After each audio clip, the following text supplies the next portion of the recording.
Pagi baru saja merekah di langit medan ketika hiruk-pikuk pasar Petisah mulai bergema. Suara para pedagang menawarkan dagangan, aroma rempah, ikan asin, dan keringat bercampur menjadi satu, membentuk denyut kehidupan pasar yang tak pernah mati. Namun, di balik keramaian itu, ada satu nama yang membuat semua orang menunduk, Bang Budi, sang penguasa pasar. Ia bukan petugas, bukan pedagang, tapi raja bayangan yang menentukan siapa boleh berjualan, dan siapa harus minggat. Bang Budi berjalan menyusuri lorong sempit pasar dengan langkah berat. Kemejanya terbuka di dada, menampakkan tato bergambar naga hitam yang melingkar di lengannya. Di mulutnya terselip sebatang rokok, matanya tajam memeriksa setiap kios. Para pedagang buru-buru menunduk, sebagian tergesa menyelipkan uang ke dalam amplop coklat. "Jangan sampai Bang Budi lihat kau belum setor," bisik seorang ibu penjual sayur pada temannya. "Kau tak mau lapakmu di balik malam ini, kan?" Di ujung lorong, suara teriakan terdengar. Seorang pedagang buah terlambat membayar. Bang Budi menarik kerah bajunya, membantingnya ke tumpukan pisang hingga berantakan. "Kau pikir aku main-main? Ha!" Suaranya mengguntur. Pedagang itu memohon ampun, menggigil ketakutan. Tapi Bang Budi hanya mendengus, lalu menendang peti buah hingga hancur. Setelah itu ia tersenyum dingin, seolah kekerasan adalah rutinitas yang menenangkan hatinya. Di balik kekejamannya, pasar ini adalah kerajaannya. Tak ada yang berani menentang. Bahkan aparat yang datang pun sering berakhir menjadi sahabatnya, asal tahu diri. Setiap pedagang membayar uang keamanan setiap minggu, dan siapa yang membangkang akan kehilangan lapak atau lebih buruk, kehilangan muka di depan umum. Bagi Bang Budi, kekuasaan adalah candu, dan pasar adalah tahtanya. Namun, jauh di dalam dirinya, ada bayangan masa lalu yang tak pernah sepenuhnya hilang. Ia pernah menjadi anak pasar juga, mengangkut karung, membersihkan lantai, dipukul bos tanpa belas kasihan. Hidup keras membentuknya jadi batu. Ia bersumpah tak akan pernah diinjak lagi oleh siapapun. Tapi dalam kesombongan itu, ia lupa, batu pun bisa pecah bila dihantam api yang lebih panas. Menjelang siang, Bang Budi duduk di warung kopi langganannya. Asap rokok menebal, deru motor becak berlalu lalang. Di depannya, anak buahnya melapor soal pedagang baru yang belum membayar setoran. Katanya, "Pedagang emas, Bang." "Cewek," ujar salah satunya sambil menatap takut-takut. Bang Budi menyipitkan mata, alisnya menegang. "Cewek, di wilayahku, belum setor." Bibirnya menyeringai. "Heh, besok pagi, aku yang datang sendiri." Tawa kerasnya menggema di antara kursi warung, membuat pelanggan lain buru-buru pergi. Tak ada yang berani menatapnya lama-lama. Dalam benak Bang Budi, tak ada perempuan yang bisa menolak kehendaknya. Ia sudah biasa menaklukkan pasar, menaklukkan orang, menaklukkan rasa takut. Ia tidak tahu, bahwa kali ini yang akan ia hadapi bukan perempuan biasa, melainkan seseorang yang membawa takdir penghancur kekuasaannya sendiri.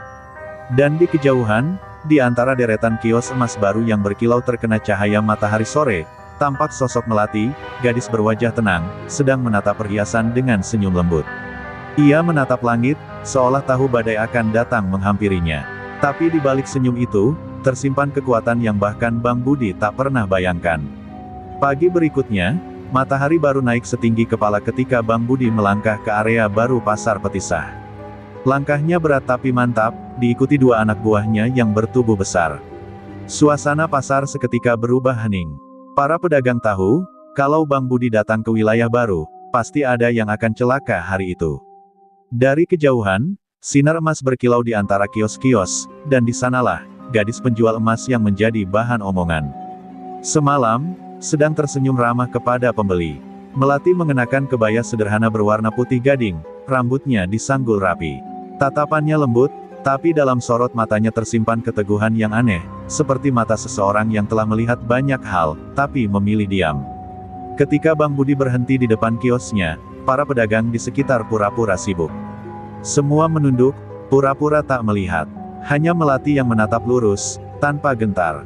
Bang Budi menyeringai, memperhatikan meja yang penuh perhiasan emas berkilau. "Kau ini pedagang baru ya?" Suaranya berat. "Cantik juga, tapi sayang belum tahu aturan di sini." Melati tetap tersenyum, suaranya lembut tapi tegas. "Saya cuma jual emas, Bang. Tidak jual ketakutan." Kalimat itu membuat udara di sekitar mereka menegang. Dua anak buah Bang Budi saling pandang, tahu betul kalau perempuan itu baru saja mengucapkan kalimat yang bisa membuat siapapun celaka. Bang Budi tertawa keras. Kau berani juga ya, Dik. Biasanya, orang kalau dengar namaku aja udah gemetar. Ia menepuk meja kios dengan keras, membuat kalung emas berdering. Begini aja, kau bayar uang keamanan, 10% dari hasil jualan tiap minggu. Anggap aja biaya tenang. Tapi Melati hanya menatapnya dalam, lalu berkata pelan, tenang itu datang dari hati yang bersih, Bang. Bukan dari uang haram. Tawa Bang Budi berhenti. Tatapannya berubah dingin. Jaga mulutmu, perempuan. Kau pikir aku siapa? Tangannya terangkat, hendak menamparkan wajah Melati yang masih memandang tenang. Namun sesaat setelah kulit tangannya menyentuh pipi gadis itu, terdengar bunyi klang. Seperti logam beradu dengan besi panas. Bang Budi menjerit tertahan, tubuhnya mundur satu langkah. Tangannya terasa seperti terbakar, merah membara seolah barusan memegang bara api. Orang-orang yang menonton dari jauh menutup mulut, ngeri. Melati tak bergerak sedikit pun. Ia hanya berkata dengan suara datar, tapi penuh wibawa, jangan sentuh aku, Bang. Tubuhku bukan untuk dijamah oleh tangan yang kotor. Aku bukan orang yang bisa kau takuti.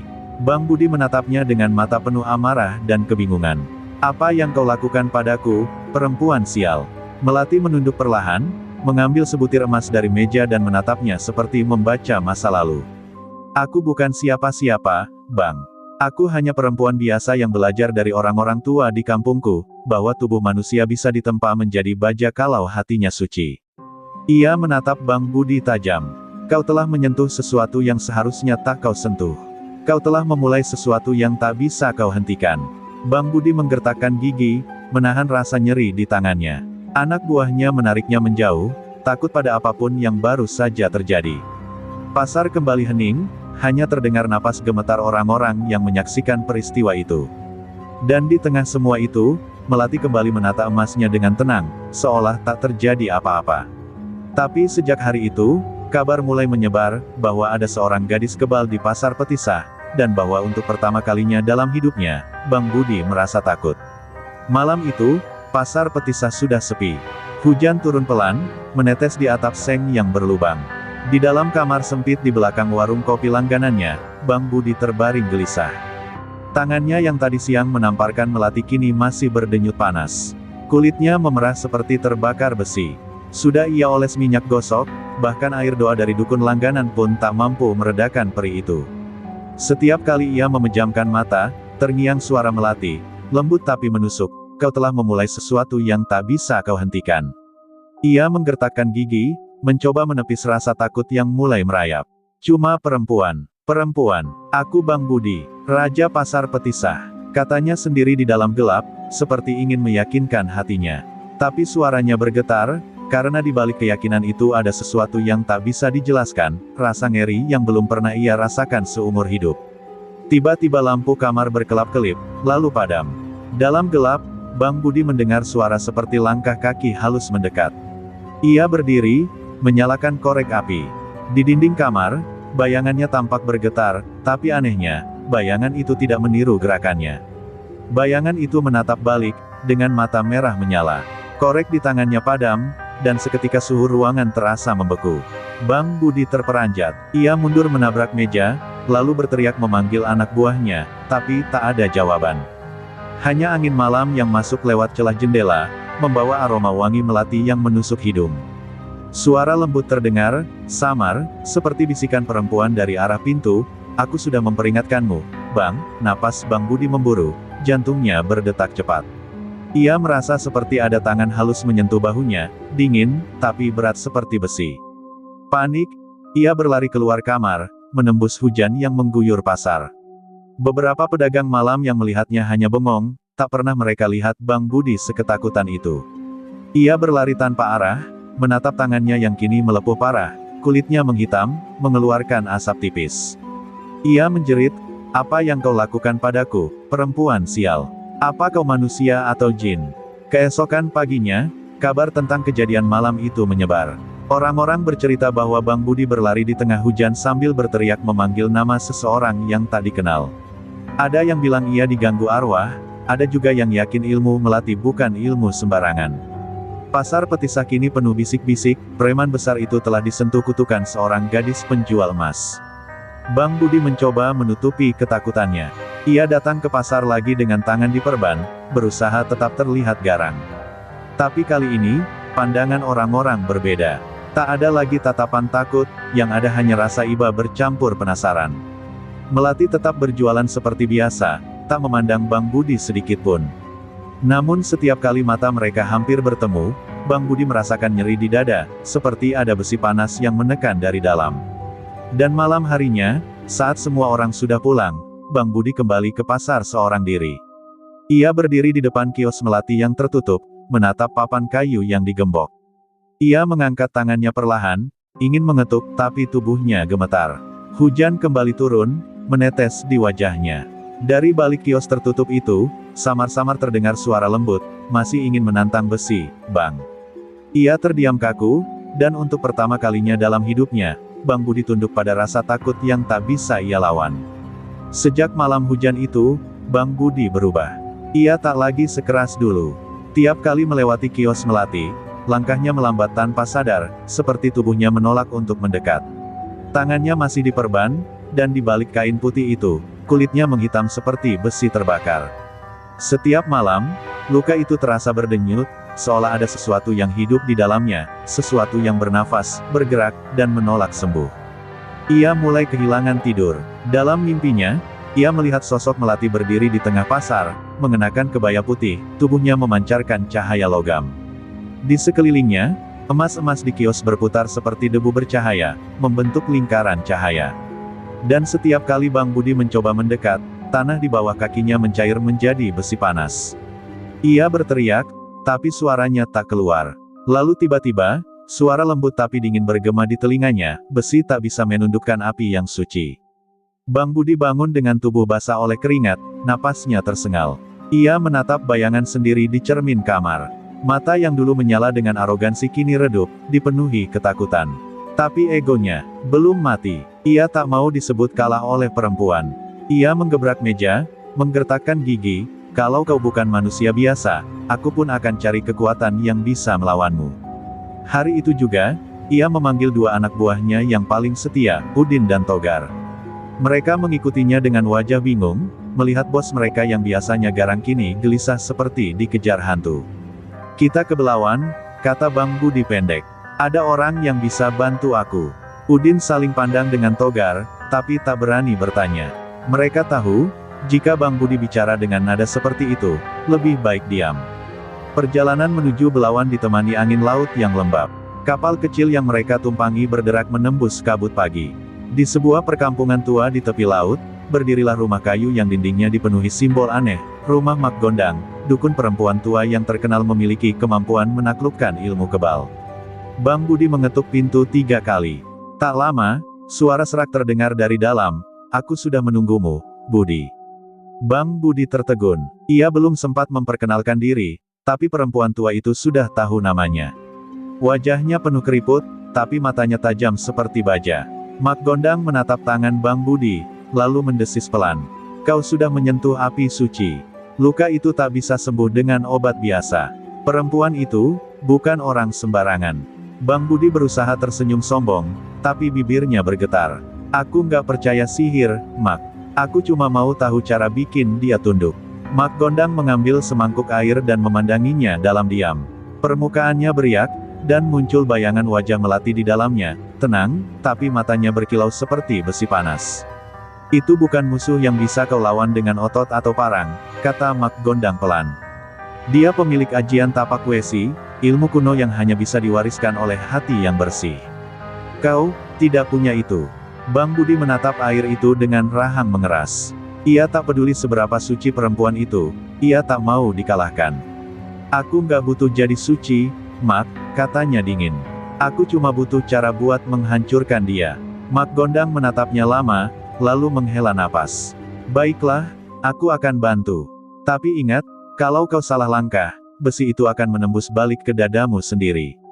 Bang Budi tersenyum tipis, tanpa tahu bahwa malam itu adalah awal dari kehancuran yang lebih mengerikan daripada semua yang pernah ia bayangkan. Malam turun cepat di Belawan. Angin laut berdesir membawa aroma asin dan wangi dupa yang terbakar di rumah kayu tua milik Mak Gondang. Di tengah ruangan, Bang Budi duduk bersila di atas tikar pandan, bertelanjang dada. Cahaya dari 5 batang lilin menari-nari di wajahnya, menimbulkan bayangan ganjil di dinding. Di depan Mak Gondang terletak sebuah baskom berisi air hitam, di dalamnya terapung seekor kepala ayam jantan dan beberapa helai rambut manusia. Suasana begitu pekat hingga napas terasa berat untuk dihela. Mak Gondang mulai merapal mantra dengan suara parau. Tanah jadi besi, besi jadi daging, daging jadi api, yang lemah jadi kuat, yang kuat tunduk pada kehendak. Suaranya serak tapi bergetar, seperti berasal dari dunia lain. Bang Budi menatap cairan di baskom, dan matanya melebar. Di sana muncul bayangan wajahnya sendiri, tapi dengan mata merah menyala dan taring tajam. Ia bergidik, tapi tak berani menghentikan ritual. Perempuan tua itu lalu mengambil sebilah pisau kecil dan mengguratkan ujung jari Bang Budi. Darah menetes ke dalam air hitam, menghasilkan suara mendesis seperti logam panas disiram air. Seketika udara di ruangan menjadi dingin, dan api lilin bergetar keras. "Kau sudah terikat," bisik Mak Gondang. "Mulai malam ini, kekuatanmu akan bertambah, tapi ingat, besi tak bisa membedakan antara musuh dan pemiliknya." Bang Budi memejamkan mata, tubuhnya mulai bergetar. Dari dadanya muncul rasa panas yang menyebar ke seluruh tubuh, seperti api merayap di bawah kulit. Ia menggertakkan gigi menahan sakit, tapi wajahnya memancarkan kepuasan. Rasa sakit itu terasa seperti kekuatan baru yang menyala dalam nadinya. Ketika ia membuka mata, matanya memantulkan cahaya merah samar. "Aku kuat, Mak," katanya pelan tapi penuh kesombongan. "Tak ada lagi yang bisa lawan aku." Mak Gondang menatapnya tajam. "Belum, kau baru meminjam kekuatan gelap. Kalau kau pakai untuk hal buruk, dia akan menagih balasan, darahmu sendiri." Tapi Bang Budi hanya tertawa pelan. Ia bangkit berdiri, mengepalkan tangan, merasakan energi seperti arus listrik mengalir di lengannya. Luka bakar di tangannya yang dulu merah kini mengeras seperti baja hitam. Ia merasa tak terkalahkan. Keesokan harinya, ia kembali ke medan dengan langkah sombong. Udin dan Togar menatap bos mereka dengan ngeri, aura tubuhnya berubah. Wajahnya lebih pucat, tapi matanya bersinar aneh, seperti menyimpan bara di dalam. Saat ia lewat di antara pedagang pasar, orang-orang spontan menunduk, bukan hanya karena takut, tapi juga karena hawa dingin yang tiba-tiba menusuk tulang. Pasar Petisah seakan kehilangan warna, udara di sana terasa berat, seperti diliputi bayangan. Bang Budi langsung menuju kios melati. Ia berdiri di depan meja emas itu dengan senyum bengis. "Kau pikir aku takut? Hah?"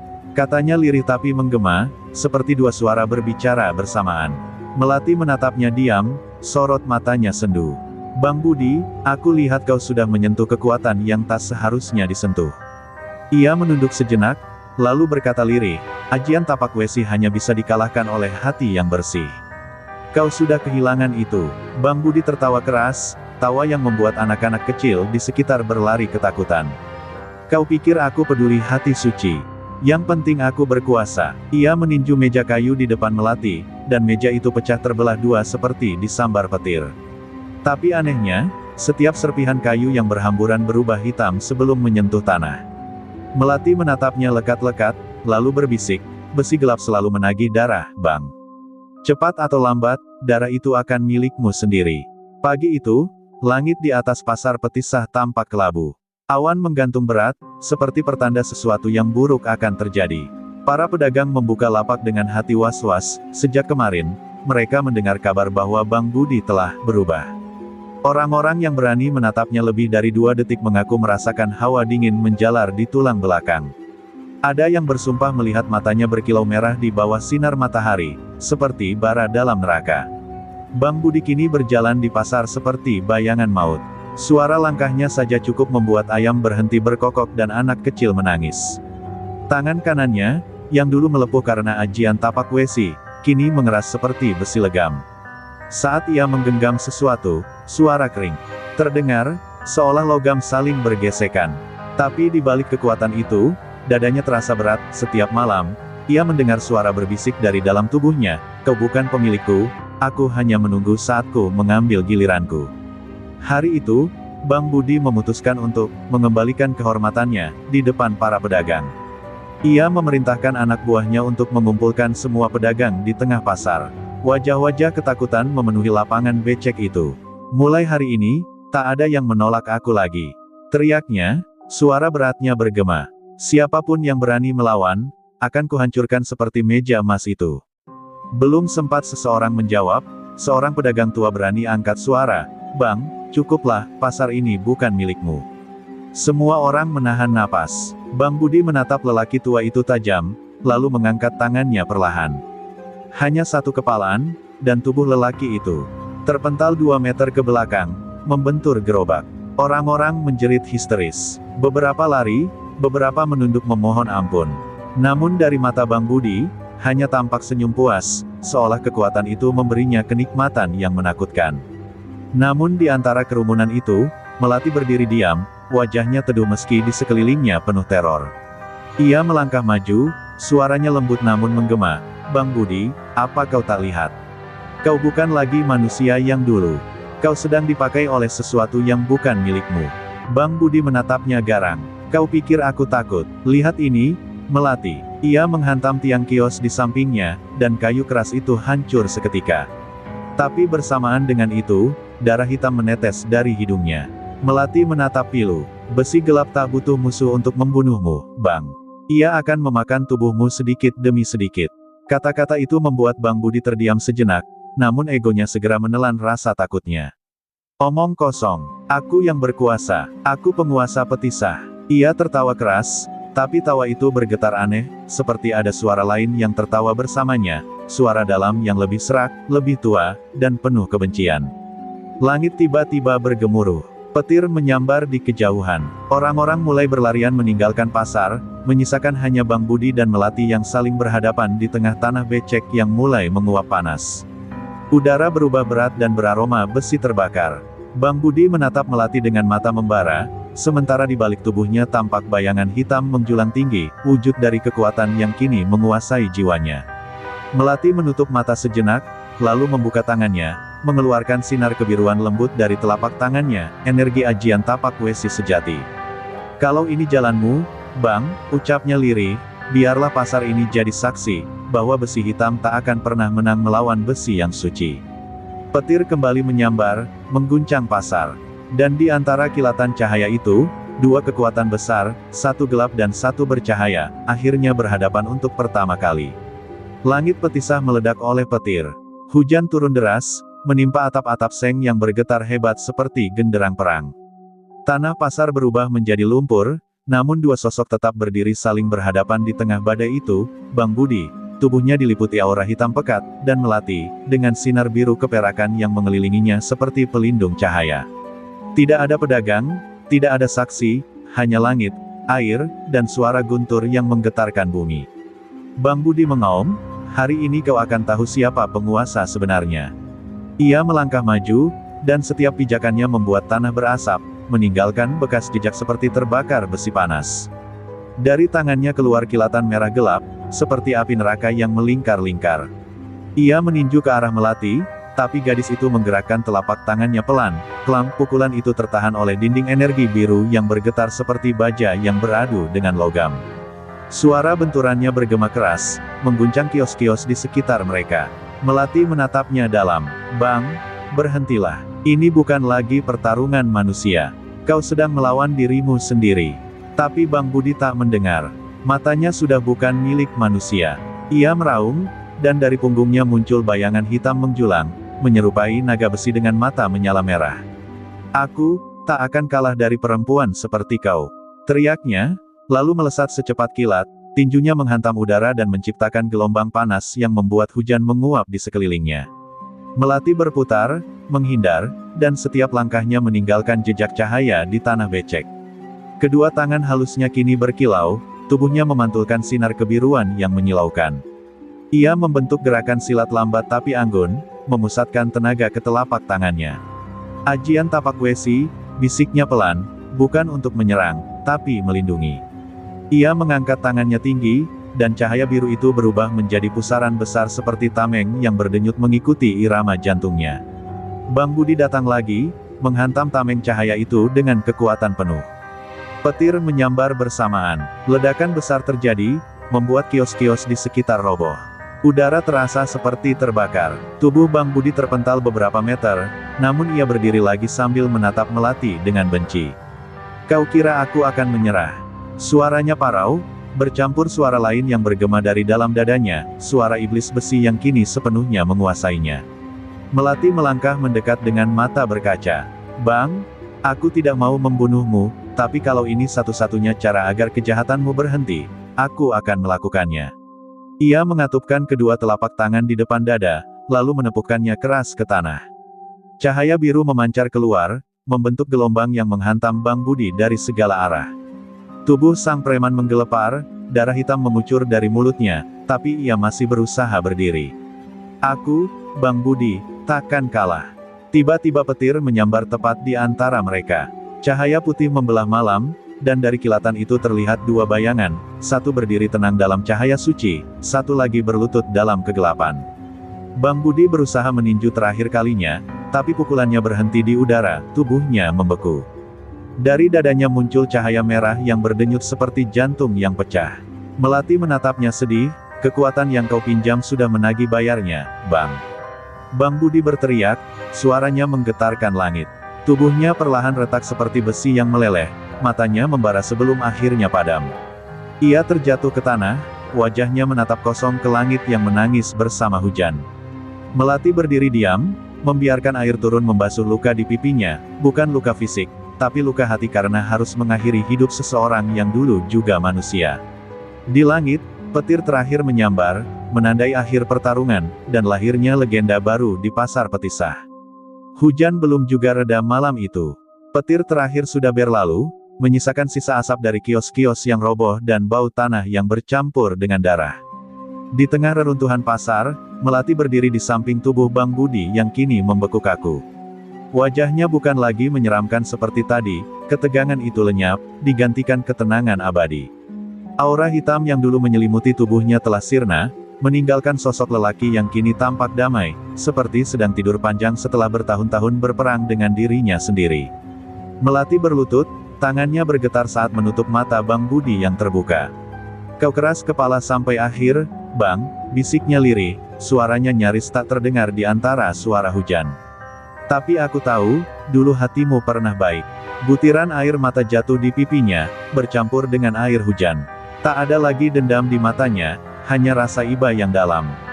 Karena di balik kekerasan dan kesombongan Bang Budi, ia tahu, lelaki itu hanyalah korban dari dunia keras yang menelannya hidup-hidup. Beberapa pedagang mulai berdatangan, perlahan-lahan keluar dari tempat mereka bersembunyi. Mereka menatap tubuh Bang Budi dengan campuran takut dan tak percaya. Seorang ibu penjual sayur berbisik lirih, "Dia mati." Melati menatap mereka tenang, lalu mengangguk pelan. "Dia sudah bebas." Suaranya lembut, tapi terasa seperti mantra yang menenangkan hati semua orang yang mendengarnya. Hujan yang turun perlahan mulai mereda, dan sinar rembulan samar-samar menembus awan kelabu. Seorang lelaki tua yang dikenal sebagai penjaga lama pasar berjalan mendekat. "Nduk, siapa kau sebenarnya?" tanyanya, menatap Melati dengan mata penuh rasa ingin tahu. Melati tersenyum tipis. "Aku anak dari garis penjaga ilmu tapak wesi," katanya pelan. "Leluhurku menjaga ilmu itu di Tanah Delhi sejak zaman penjajahan. Ilmu ini bukan untuk berperang, tapi untuk menyeimbangkan kekuatan dunia." Ia menatap langit, matanya memantulkan cahaya rembulan. "Tapi setiap kali keseimbangan itu terganggu oleh keserakahan, kami harus turun tangan." Lelaki tua itu mengangguk pelan, mulai memahami. "Jadi kau datang ke pasar ini untuk Bang Budi?" Melati menatap tubuh sang preman dengan mata sayu. "Ya," jawabnya, "aku sudah lama memantau pasar ini. Tempat ini dulunya suci, penuh rezeki dan tawa. Tapi ketika kekuasaan berubah jadi ketakutan, energi buruk tumbuh dan menarik roh-roh gelap. Bang Budi hanya dijadikan wadah oleh kegelapan itu." Ia menghela napas dalam, seolah melepaskan beban berat. "Kini pasar ini harus disucikan kembali." Melati berdiri dan merentangkan kedua tangannya. Dari telapak tangannya, sinar kebiruan kembali muncul, lembut dan menenangkan. Sinar itu menyapu seluruh area pasar, menyentuh kios-kios, tiang-tiang, dan wajah orang-orang yang menatap penuh takjub. Udara yang tadi pengap berubah sejuk. Aroma logam terbakar digantikan wangi bunga melati yang lembut. Mulai hari ini, ucapnya, pasar Petisah akan kembali jadi tempat rezeki, bukan ketakutan. Sinar itu perlahan memudar, meninggalkan suasana damai. Melati menatap sekali lagi tubuh Bang Budi yang kini mulai tertutup cahaya tipis keperakan, tubuh itu perlahan hancur menjadi abu, ditiup angin malam, seolah dikembalikan ke bumi tanpa jejak. Para pedagang menunduk hormat, dan beberapa di antara mereka meneteskan air mata. "Semoga arwahmu tenang, Bang," bisik Melati. "Semoga besi di tubuhmu melebur menjadi cahaya." Ketika fajar menyingsing, Melati sudah tak terlihat. Hanya sisa kalung emas berbentuk tapak tangan besi yang tergantung di tiang kios tempat ia berdiri tadi malam. Tak ada yang tahu kemana ia pergi. Tapi sejak hari itu, tak ada lagi preman yang berani menguasai pasar Petisah. Orang-orang percaya, jika kejahatan berani kembali ke tempat itu, maka penjaga tapak besi akan datang lagi, dalam wujud siapapun yang hatinya bersih dan tak gentar melawan kegelapan. Fajar di pasar Petisah hari itu terasa berbeda. Sinar matahari menembus kabut tipis, memantulkan warna keemasan pada atap seng yang basah oleh sisa hujan malam. Para pedagang membuka kios mereka dengan hati-hati, seolah masih takut mengganggu sesuatu yang sakral. Di tengah lapak kosong tempat Bang Budi tewas semalam, kini hanya tersisa tanah hitam berbentuk seperti bekas tubuh manusia, dan di tengahnya tertancap kalung besi berbentuk tapak tangan, peninggalan terakhir yang dipercaya sebagai tanda pengampunan. Tidak ada yang tahu bagaimana Melati menghilang, tapi cerita tentangnya menyebar secepat api di ladang kering. "Gadis emas itu penyelamat," kata sebagian orang. "Ia bidadari penuntun arwah," kata yang lain. Namun ada pula yang berkata dengan lirih, mungkin dia hanya roh penjaga dari masa lalu yang turun menegakkan keseimbangan. Tak peduli versi mana yang benar, semua sepakat, sejak malam itu, pasar Petisah tak lagi sama. Pedagang-pedagang yang dulu hidup dalam ketakutan kini mulai berani tersenyum. Tak ada lagi suara bentakan, tak ada lagi pungutan liar. Para preman yang tersisa meninggalkan pasar tanpa sepatah kata pun, seolah dihantui sesuatu yang tak terlihat. Dan di setiap malam Jumat, para penjaga pasar bersumpah sering melihat sosok perempuan berambut panjang berdiri di ujung gang, diam, menatap ke arah tempat Bang Budi tewas, sebelum perlahan menghilang bersama kabut. Namun perubahan tidak datang tanpa luka. Bagi sebagian orang, Bang Budi bukan hanya penjahat, ia juga pelindung yang pernah membantu mereka. Ada kisah bahwa dulu, sebelum menjadi penguasa pasar, ia sering menolong kuli panggul miskin dan menebus utang para pedagang kecil. "Dia tersesat," kata seorang penjual kopi tua dengan mata berkaca. "Tapi sebelum mati, dia menebus semua dosanya." Suatu hari, warga pasar bersepakat untuk mengadakan kenduri kecil di tempat kejadian. Mereka membakar dupa, menabur bunga melati dan besi kecil yang sudah dipanaskan, sebagai simbol pembersihan dosa. Di tengah upacara, seorang anak kecil bertanya polos, "Bu, apa Bang Budi jahat?" Ibunya tersenyum samar dan menjawab, "Tidak, Nak, dia hanya salah jalan. Tapi Tuhan selalu memberi jalan pulang bagi yang mau berhenti melawan nurani." Kalimat itu bergema di hati semua orang yang hadir hari itu. Sejak saat itu, tiap tahun, warga pasar memperingati malam kematian Bang Budi sebagai malam tapak besi, bukan untuk merayakan kematiannya, tapi untuk mengingat bahwa kekuasaan tanpa kasih hanya akan menuntun pada kehancuran. Mereka menyalakan lilin di depan kios masing-masing, memohon agar pasar tetap damai dan rezeki tetap bersih dari kejahatan. Suasana yang dulu kelam kini berubah menjadi tempat penuh doa dan pengharapan. Beberapa tahun berlalu, dan cerita tentang Bang Budi si penguasa Petisah menjadi legenda di Medan. Banyak pendatang yang datang hanya untuk melihat tempat kejadian itu, yang kini dijuluki Lorong Besi. Di sana, orang-orang percaya tanahnya diberkahi, karena disitulah seorang manusia yang dikuasai kegelapan akhirnya dibersihkan oleh cahaya. Sebuah pengingat bahwa setiap dosa, sekotor apapun, masih punya kesempatan untuk disucikan oleh penyesalan. Di malam yang tenang, kadang angin berhembus membawa suara samar dari kejauhan, seperti suara langkah berat disusul tawa rendah. Para pedagang tahu, itu bukan ancaman. Itu hanya roh Bang Budi, sang penguasa pasar, yang kini menjaga tempat yang dulu ia kuasai dengan kekerasan, tapi kini ia lindungi dengan keabadian. Dan di atas langit Petisah, entah di mana, cahaya biru ajian tapak besi masih berpendar lembut, seolah Melati masih mengawasi dari jauh, menjaga agar kegelapan tak kembali lagi. Langit malam di atas pasar Petisah tampak lebih tenang dari biasanya. Angin berembus lembut membawa aroma melati yang samar. Di dunia yang tak kasat mata, di balik batas antara hidup dan mati, Bang Budi berjalan seorang diri di jalan berbatu yang diselimuti kabut putih. Tubuhnya kini tak lagi berotot dan menakutkan seperti dulu, hanya sosok lelaki dengan wajah tenang, memakai baju sederhana, langkahnya perlahan namun pasti. Ia menatap ke depan, ke arah cahaya lembut yang tampak memanggilnya. Suara lembut terdengar di kejauhan, seperti panggilan dari masa lalu. Bang, suara itu menembus kabut, dan dari arah cahaya muncul sosok melati, berpakaian putih berkilau, rambutnya terurai, wajahnya damai namun penuh haru. Cahaya biru tapak Wesi berputar pelan di sekelilingnya, seperti angin yang menari. Bang Budi berhenti melangkah, matanya membesar. "Kau, Melati," suaranya bergetar, seperti antara bahagia dan bersalah. Melati mengangguk pelan. "Sudah lama ya, Bang." Senyumnya lembut, tapi matanya menyimpan duka. "Aku datang bukan untuk menghukummu, tapi untuk menuntunmu. Kau sudah cukup menanggung penyesalan." Bang Budi menunduk, kedua tangannya terkepal. "Aku telah banyak melukai orang. Aku memeras, menindas, bahkan membunuh. Aku pikir aku penguasa, tapi ternyata aku hanya budak dari kegelapan yang kutumbuhkan sendiri." Suaranya serak, dan setitik cahaya hangat jatuh dari matanya, air mata, sesuatu yang tak pernah ia kenal semasa hidup. Melati mendekat perlahan. Setiap manusia punya dua tapak di hidupnya, Bang, tapak dosa dan tapak penebusan. Kau sudah memilih yang kedua dengan menerima akhirmu tanpa melawan. Ia mengulurkan tangan, telapak tangannya bersinar biru. Ajian tapak Wesi tak hanya untuk melindungi tubuh, tapi juga membakar kegelapan di jiwa. Bang Budi memandang tangan itu lama, sebelum akhirnya menyentuhnya. Saat itu juga, tubuhnya mulai bercahaya, luka-luka di wajahnya menghilang, dan beban berat di dadanya seolah terangkat. "Terima kasih," gumamnya lirih. "Aku kira aku akan abadi dalam gelap." Melati tersenyum. "Tidak ada kegelapan yang abadi, Bang. Bahkan besi yang hitam pun bisa dipoles jadi cermin." Kata-katanya meluncur pelan, tapi terasa seperti doa yang menenangkan.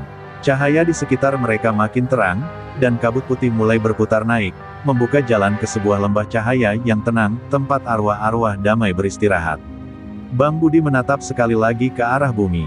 Dari kejauhan, ia melihat bayangan pasar Petisah, para pedagang tersenyum, anak-anak berlari, dan cahaya rembulan menyinari kios-kios yang dulu ia kuasai dengan tangan besi. "Mereka bahagia sekarang," katanya pelan. Melati mengangguk. "Karena kau telah menebus semuanya. Nama Bang Budi akan selalu dikenang, bukan sebagai penguasa, tapi sebagai pelajaran bagi mereka yang datang setelahmu." Bang Budi menarik napas panjang. "Kalau begitu, biarlah aku pergi dengan tenang." Ia menatap Melati sekali lagi. "Dan kau, Melati, terima kasih sudah menghapus kebencian dari mataku." Melati tersenyum samar, lalu menunduk hormat. "Selamat beristirahat, Bang. Semoga cahaya menyertaimu." Saat tangannya terlepas, tubuh Bang Budi berubah menjadi partikel cahaya yang berputar dan naik perlahan ke langit, menyatu dengan sinar rembulan yang lembut.